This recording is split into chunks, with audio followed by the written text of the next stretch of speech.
cantando con mi jarana, ha llegado un trovador para ponerle sabor a la tierra americana. Este canto se desgrana como pájaro en la rama. Está en este programa hoy con Vicente Serrano.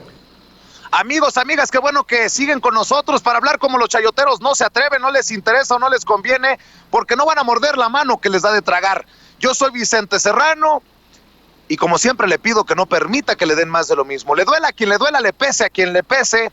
Estamos transmitiendo en vivo y en directo y no nos van a doblar, mi querido Toño Ruiz. Saludo a mi amigo Toño Ruiz en los controles de la nave allá en Chicago. Por más que nos limiten, por más que nos golpeteen, por más que nos estén chingando, porque decir las mamadas de todos los días, mi querido Toño, ahora que ya no estamos en la televisión abierta, por más que nos estén golpeando, nos la van a persignar, diría Gerardo Fernández Noroña. Así es, me gustó mucho lo que te decía Vicente, Daniel Marmolejo, y te saludo con mucho gusto ya aquí nada más en las redes sociales, las redes de la información, las redes de la justicia, las redes chingonas, por decirlo así. Me gustó muchísimo eso que decía el periodista Daniel Marmolejo. Creo que hay muchos consorcios que están temblando. Y este es el caso absoluto de Google. Lo retomo por lo que hablábamos hace rato, de cómo es que uno piensa en ese Silicon Valley, en ese norte de California, en donde están todas estas agencias, compañías del futuro, por decirlo así, de situaciones electrónicas, de situaciones relacionadas a los medios digitales. Cómo es que comienzan con estas aplicaciones y etcétera, y tengo entendido que la mayoría de ellos tienen siempre una idea de hacer al mundo mejor, de alguna u otra forma. Si tú escuchas todos los discursos, Vicente, de los magnates ahora, de estas empresas de información y de tecnología, estas empresas tecnológicas siempre dicen eso: lo que queremos nosotros es dejar al mundo mejor, queremos tener un mundo mejor, queremos hacer un mundo mejor. Bueno, pues no parece que de pronto gana más el billete verde, gana más el dólar, gana más las ganancias y gana más el conservadurismo con ellos, porque en efecto sigue esta campaña fuerte contra Sin Censura, contra los medios independientes desde las mismas redes sociales, y eso es algo terrible, algo indignante, pero aún así no nos van a detener. Nosotros seguimos subiendo las notas. En esencia, el internet es libre. En esencia, con el internet vamos a llegar a usted, público consentidor.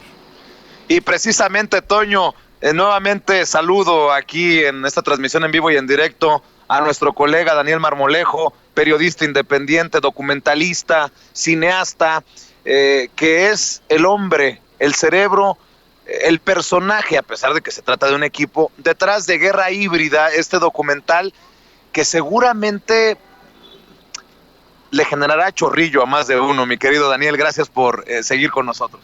Yo creo que hasta microinfartos. Oye, mi querido Daniel, para las personas que no saben de Guerra Híbrida, ¿qué es Guerra Híbrida? Cuéntanos del proyecto. Si bien ya habíamos platicado en la octava, es la primera vez creo que nos visitas aquí en Sin Censura. Y es en las redes sociales en donde has decidido que lo lanzas sin apostarle al dinero de Netflix, sin apostarle al dinero de las grandes televisoras, sin apostarle a las grandes producciones, y por eso nosotros respaldamos el proyecto. Te agradezco mucho, Vicente. Toño, te saludo, y a todo el auditorio inmenso que tienen en Sin Censura. Bienvenido, pues Daniel. Esta es la hora, muchas gracias. Esta es la hora más dinámica, ¿verdad? Ustedes son el dúo dinámico. Bueno, también está evidentemente Rafa. Yo soy Batman y él es Robin. Entendió el que entendió. Chale. Bueno, también estaba Beto y Enrique, yo ahí me paro.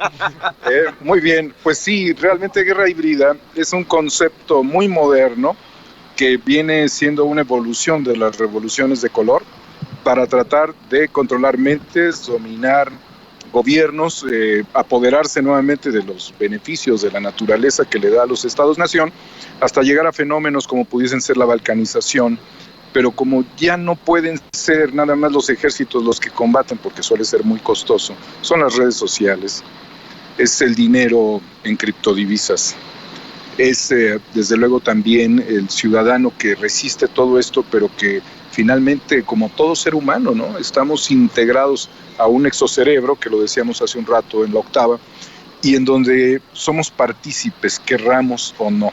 Y el fenómeno migratorio también forma parte de esto, porque me llamó mucho la atención que hablas de un factor que es el despoblamiento, y sobre todo con esto de las caravanas centroamericanas. Si bien es cierto, México es uno de los países que más expulsa migrantes históricamente, con el fenómeno de las caravanas se hablaba, ¿quién está financiando esto? George Soros. Bueno, pues estos son los capos de capos, ¿no? Mira, yo no sé si George Soros está preocupado si va a poder respirar mañana, pero el grupo Soros, por definirlo ya más estratégicamente, sí estaría involucrado en el tema de las caravanas. A México lo han querido volver un circo de 3 pistas, entre el tema migratorio, este desajuste que se pudiera dar con la violencia y que el gobierno de México trata de responder con las dificultades naturales. Y en el medio de todo ello, pues verdaderamente los poderes más fuertes del planeta Tierra, que moverían el despoblamiento como la última estrategia para poder hacer los recursos. Con la modificación del artículo 27 constitucional, la propiedad comunal se volvió propiedad privada, se fraccionó. El fraccionamiento de la propiedad privada derrumbó el que comunidades arroceras terminaran siendo unidades habitacionales sin futuro, sin razón. Y así, el desmontaje del campo en todo el país. En el año 2006, llegaron aquí en las manifestaciones en el plantón los campesinos diciendo: Salinas nos está desmontando el campo, porque ahora lo que estamos viendo es que la gente ya no quiere producir, y quien tiene para producir ya no le alcanza ni para su propia necesidad. Sin embargo, la radicalización de la violencia deja a un lado el artículo 27 para que un grupo de radicales violentos, extorsionadores, no necesariamente narcos, que también, pero sobre todo cuando Calderón fractura este esquema neoliberal que es el narcotráfico y lo vuelve cualquier cosa, dentro de ellos la extorsión, terminan por romper las células de la sociedad y atacan pues al maestro, a la enfermera, a los médicos, al empresario local, y van generando una descomposición dentro de la estructura productiva por la extorsión, por el secuestro. Este fenómeno acaba con la economía en un ranchito, en una comunidad pequeña. El maestro ya no quiere ir a dar clases, el maestro rural, y el estudiante de medicina que tiene que cubrir allí su función, tampoco, porque si es mujer la pueden violar. Conforme esto se va incrementando en su potencial, es insostenible la economía.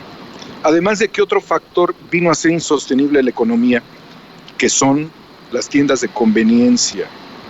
Los grupos económicos que en camiones blindados se llevan el dinero de las comunidades y los enganchan con compras a largo plazo, y finalmente ese dinero no tiene un ciclo, no circula. Entonces rompe el circulante, rompe la estructura productiva y acaba con los emblemas de la comunidad, con los símbolos productivos y con los símbolos educativos y con la gente que trabaja y genera, y en ese momento no tiene razón de ser un pueblo. Déjame preguntarte,